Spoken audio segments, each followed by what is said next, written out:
የልቤን ችግር ላዋይሽ ከስዕልሽ ፊት ቆሜ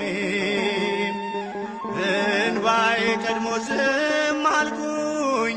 ሳልነግርሽ ስለምታውቂ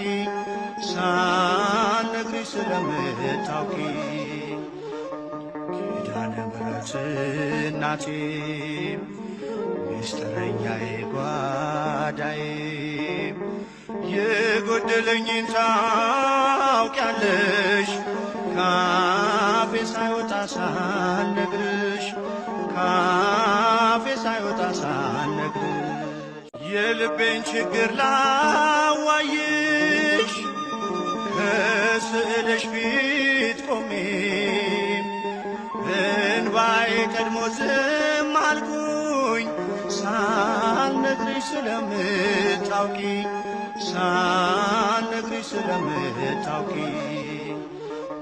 ኪዳነ ምሕረት እናቴ ሚስጥረኛዬ ጓዳዬ የጎደለኝን ታውቂያለሽ ካፌ ሳይወጣ